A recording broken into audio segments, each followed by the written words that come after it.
Good morning students. Digestive system disorder के अंदर अपन next disorder start करते हैं, इसोफेजाइटिस।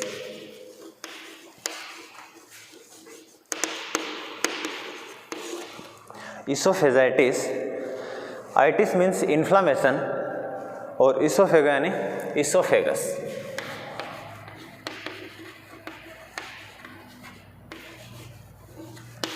इसोफेगस के अंदर इन्फ्लामेशन डेवलप हो जाना ही क्या कहलाता है?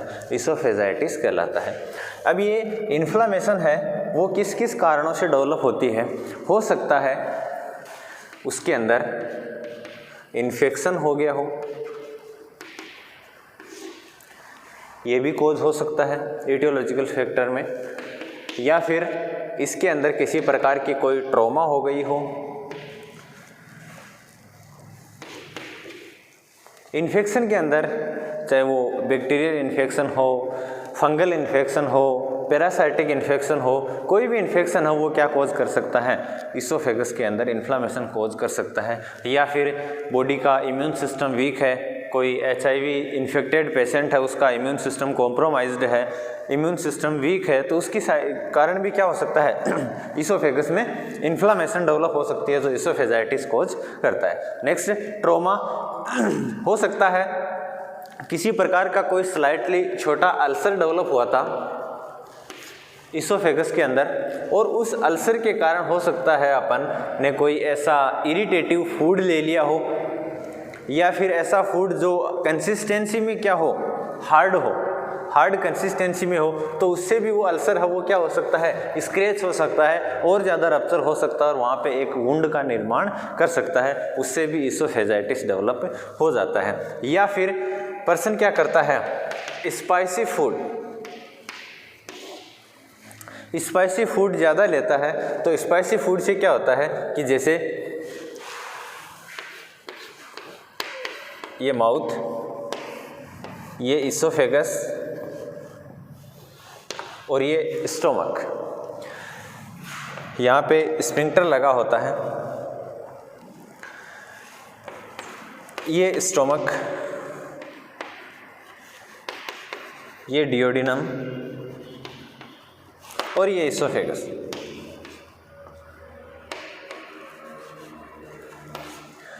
फूड अपन थ्रू माउथ इनटेक करते हैं, स्टोमक के अंदर आता है। अगर अपन क्या करते हैं, हाईली या जिसके अंदर स्पाइसी फूड ज़्यादा हो या फिर हाईली ऑयली फूड हो, वो फूड क्या करता है?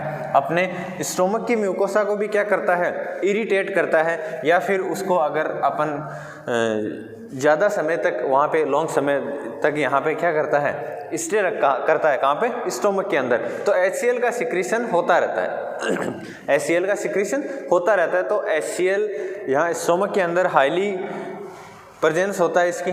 तो वो क्या होता है कि जैसे ही स्टोमक के अंदर ज़्यादा समय तक इस फूड स्टोर रहता है, या फिर ज़्यादा स्पाइसी फूड इंटेक करता है, या फिर पर्सन क्या करता है? ज़्यादा ऑयली फूड इंटेक करता है, या फिर ओवर इंटेक करता है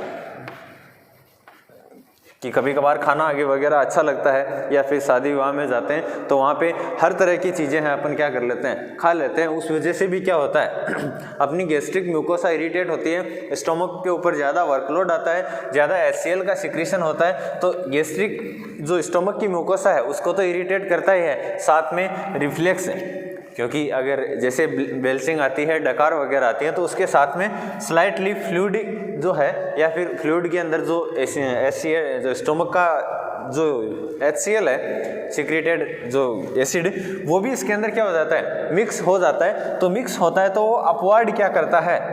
मूवमेंट करता है। तो जैसे ही अपवर्ड मूवमेंट करता है तो जो स्मूथ इसोफेगस है उसकी म्यूकोजा को क्या करता है? इरिटेट करता है। तो वहाँ की जो लाइनिंग है, इसोफेगस की जो लाइनिंग है, उनका क्या हो जाता है? डैमेजिंग हो जाता है, और वही क्या कहलाता है? इसोफेजाइटिस कहलाता है। या फिर पर्सन ओबेज है, ओबेसिटी है, वो भी क्या करती है? ओबेसिटी कब डेवलप होती है, हो सकता है मोस्टली पर्सन क्या करता है, बहुत ज़्यादा खाता रहता है, सिटिंग पोजीशन में रहता है, तो उस जो पर्सन है उसके अंदर क्या डेवलप हो जाती है, एसिडिटी डेवलप हो जाती है। तो एसिडिटी भी क्या कॉज करता है, इसोफेजाइटिस कॉज करता है। या फिर पर्सन क्या कर रहा है, रेडिएशन थेरेपी ले रहा है, चेस्ट थोरेक्स है उसके अंदर रेडिएशन थेरेपी ले रहा है, उस पर्सन के अंदर भी क्या डेवलप हो सकता है, इसोफेजाइटिस डेवलप हो सकता है। या फिर पर्सन है वो क्या करता है, बहुत ज़्यादा अल्कोहल का यूज करता है, हाईली अल्कोहल कंजप्शन करता है, उस पर्सन के अंदर भी क्या होता है, इसोफेजाइटिस डेवलप हो सकता है। या फिर पर्सन क्या करता है, ज़्यादा सिगरेट स्मोकिंग करता है, उस वजह से भी क्या होता है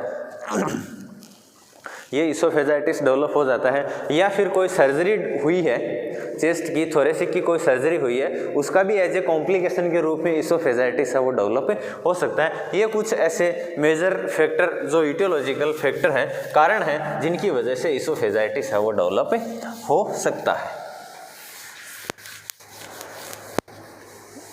नेक्स्ट इसके क्लिनिकल फीचर्स।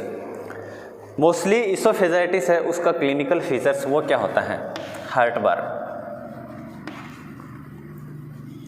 बर्न और ड्यू टू एसिडिटी के कारण क्या होता है कि स्टोमक है उसके अंदर एसिड का कंटेंट ज़्यादा हो जाता है, हाईली एसिडिक मीडियम वहाँ पे बन जाता है, जिसकी वजह से जैसे ही पेशेंट को रिगर्जिटेशन की वहाँ से स्टोमक से रिगर्जिटेट होकर फूड मटेरियल है वो वापस क्या होता है, इसोफेगस के अंदर आता है, तो उस पर्सन के अंदर क्या फील होता है, वैसे लग रहा है कि वहाँ चेस्ट के अंदर उसको कुछ जल रहा है, हार्ट बर्न जैसी कंडीशन वहाँ पे डेवलप हो जाती है। तो उस कंडीशन में भी क्या होता है, पेशेंट के अंदर हार्ट बर्न होता है और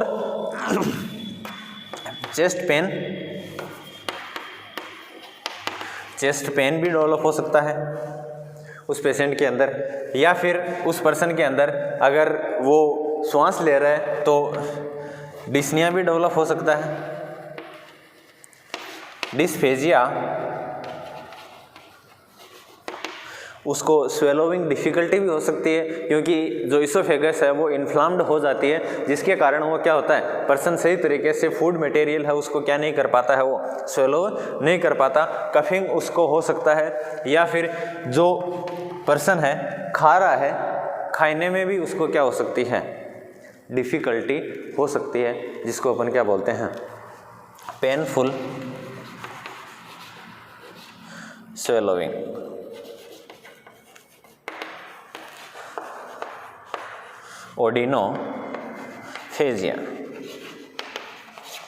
ओडिनोफेजिया भी डेवलप हो सकता है। जो इसोफेजाइटिस है वो एक कंडीशन आती है अपने हर्निया की वजह से भी क्या हो सकता है, इसोफेजाइटिस डेवलप हो जाता है। क्यों? क्योंकि जो कार्डियक स्फिंक्टर है वो अपने स्टोमक है उसके जहाँ पे इसोफेगस अटैच होती है उस जगह पे क्या होता है, ये कार्डियक स्फिंक्टर प्रेजेंट होता है। इसी की जगह यहाँ से एक अपने थोरेक्स और एब्डोमेन को डिवाइड करने वाली स्ट्रक्चर डायफ्राम प्रेजेंट होता है। ये डायफ्राम को मिड में से क्या आता है, इसोफेगस डाउनवर्ड मूवमेंट अपने इस स्टोमक के साथ में क्या होती है, कनेक्टेड होती है। तो यहाँ से भी क्या हो सकता है स्टोमक के अंदर ज़्यादा प्रेशर बन जाए, हायर या फिर ओवर इनटेक के कारण या फिर ओबेसिटी के कारण क्या होता है, यहाँ से स्टोमक की जो लाइनिंग है, म्यूकोजा है, वो क्या हो जाती है, या फिर जो मेम्ब्रेन है वो आउट पाउचिंग हो जाती है। कहाँ पे, अपनी थोरेसिक कैविटी में, किसके द्वारा, यहाँ पे जहाँ पे कार्डियक स्फिंक्टर वहाँ पे प्रेजेंट होते हैं। इसको अपन हर्निया या फिर हाइटल हर्निया भी बोलते हैं। इस कंडीशन में भी क्या होता है, ये स्फिंक्टर सही तरीके से वर्क नहीं कर पाता और गैस्ट्रिक कंटेंट है वो अपने इसोफेगस के अंदर चला जाता है, जिसकी वजह से उस पेशेंट को हार्ट बर्न फील होता है और धीरे धीरे ये गैस्ट्रिक म्यूकोसा है उसके साथ साथ जो इसोफेगस है उसकी म्यूकोसा भी क्या होती है, इरिटेट होती है, जिसकी वजह से क्या होता है, इसोफेजाइटिस है वो डेवलप हो जाता है। नेक्स्ट, डायग्नोस्टिक इवैल्यूएशन में जब पेशेंट है उसकी इसोफेगस है उसको डायरेक्टली तो अपन देख नहीं सकते, उसकी जो माउथ है उसकी म्यूकोसा को तो अपन विजुअलाइज कर सकते हैं, लेकिन जो इसोफेगस है उसको अपन क्या नहीं करते, विजुअलाइज नहीं कर पाते। तो थ्रू एंडोस्कोपी अपन क्या करते हैं, एक ट्यूब इंसर्ट करते हैं, उसके आगे की तरफ विजुअलाइज करने के लिए कैमरा, और ये जो सारा है प्रोसेस है वो एक कंप्यूटर स्क्रीन पे विजुअलाइज होता है, और देखते हैं कि किसी प्रकार का कोई अल्सर डैमेज हुआ है या फिर और कोई स्ट्रक्चर वहाँ पे जिसके कारण इसोफेगस है उसके अंदर ऑब्स्ट्रक्शन देखने को मिला है, या फिर इसकी कंप्लीट म्यूकोसा है उसी के अंदर क्या आ गया है, किसी इन्फेक्शन की वजह से इन्फ्लामेशन डेवलप हो गया है। वो कंडीशन अपन क्या करते हैं, उस थ्रू एंडोस्कोपी क्या करते हैं, विजुअलाइज करते हैं, और उसी के साथ अपन एक छोटा सा सेल और टिश्यूज़ का टुकड़ा भी अपन क्या लेते हैं वहाँ से बायोप्सी के रूप में ले लेते हैं। उसको अपन क्या करते हैं, स्टडी करते हैं कि किसी प्रकार का वहाँ पे इन्फेक्शन प्रेजेंट है तो वो किस टाइप का इन्फेक्शन वहाँ पे प्रेजेंट है जो अपने ट्रीटमेंट में क्या करता है, हेल्प करता है।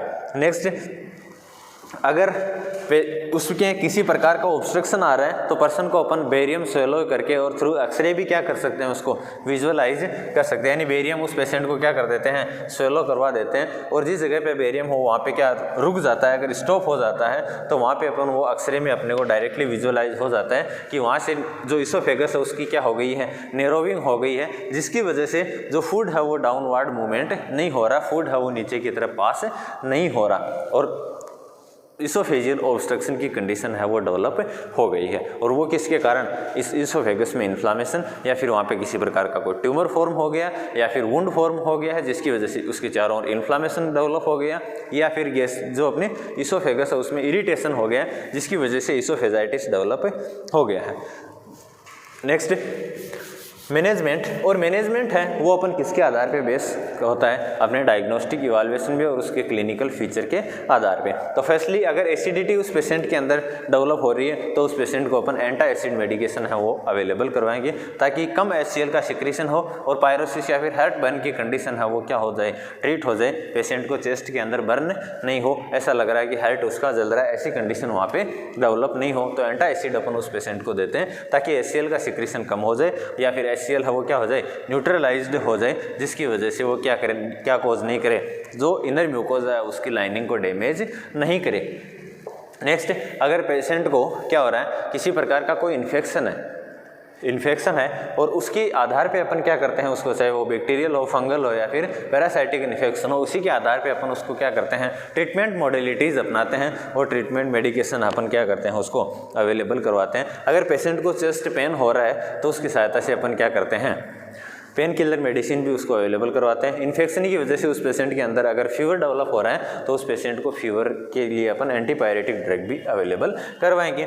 और अगर किसी प्रकार का इसोफेगस के अंदर यहाँ पे ये वुंड डेवलप हो गया, अल्सर डेवलप हो गया, पेशेंट खाना खा रहा है और उसको पेन होता रहेगा तो वापस ये खाने के साथ में ये सेल और टिश्यूज़ वापस जो रीजनरेट नए सेल और टिश्यूज़ का फॉर्म हुआ था वो भी क्या हो जाते हैं, वहाँ से वापस डैमेज हो जाते हैं, टूट जाते हैं, वापस वहाँ पे अल्सर वुंड और ज़्यादा बनता चला जाता है। तो उसको NPO करते हैं, नील पर, यानी माउथ से अपन उसको कुछ भी नहीं देते हैं, हो सके जहाँ तक अपन उसको पानी दे सकते हैं, पानी उसको दे सकते हैं, क्योंकि पानी पीने में अगर उसको डिफ़िकल्टी कम होती है बजाय खाना खाने के तो उसको अपन ड्रिंकिंग वाटर है वो अवेलेबल करवा देते हैं ताकि उसकी हाइजीन भी क्या हो रही, ओरल हाइजीन, और ये यहाँ की जो इसोफेजियल है उसमें भी किसी प्रकार का कोई इन्फेक्शन डेवलप नहीं हो और वो वास होकर कहाँ हो जाए, अपने स्टोमक में, और स्टोमक के अंदर जो एसिड मीडियम है उसके अंदर क्या हो जाते हैं, वो डिस्ट्रक्ट हो जाते हैं, डैमेज हो जाते हैं। तो इसके अंदर अपन करते क्या है कि पेशेंट को अपन ओरली कुछ भी नहीं देते हैं, उसके न्यूट्रिशनल स्टेटस को मेंटेन करने के लिए अपन इंट्रावेनसली क्या करते हैं,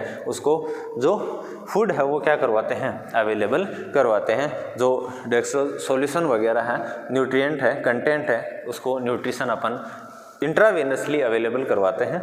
किसके अंदर, इसोफेजाइटिस में। अगर अल्सर की कंडीशन हो रही है और वो अल्सर हील नहीं हो रहा है और स्पाइसी फूड है उस पेशेंट को अपने को क्या करना है, स्टॉप करना है, बिल्कुल स्पाइसी फूड है उनका यूज़ नहीं करना है, ओवर ईटिंग नहीं करना है, क्योंकि ओवर ईटिंग करेगा तो स्टोमक के ऊपर लोड पड़ेगा और ज़्यादा HCl का सिक्रीशन होगा और वही वापस रिवर्ट बैक की कंडीशन आ गई, गैस्ट्रोइसोफेजियल रिफ्लेक्स वहाँ पे डेवलप हो जाएगा, बैकवर्ड फ्लो उस फूड का होगा और इसकी वजह से गैस्ट्रिक जो म्यूकोसा है उसके साथ साथ जो अपनी इसोफेगस है उसकी म्यूकोसा भी क्या होती है, इरिटेट होती है, उसकी लाइनिंग, और उसके अंदर डैमेजिंग आता है, इन्फेक्शन होता है, इन्फ्लामेशन वहाँ पे डेवलप हो जाती है, और यही अपन पढ़ रहे हैं। और जो हार्ड फूड हैं जैसे नट्स वगैरह हैं वो उसको अवेलेबल नहीं करवाने, क्योंकि उनकी वजह से जो हार्ड फूड होते हैं वो वापस उसकी जो म्यूकोजा है उसको, अगर इन्फ्लाम्ड म्यूकोजा है उसके स्क्रैचिंग, उसके डैमेजिंग, उसमें किसी प्रकार का कोई टीयरिंग, कट वगैरह लगने की ज़्यादा चांसेस होते हैं, इसलिए उसको अपन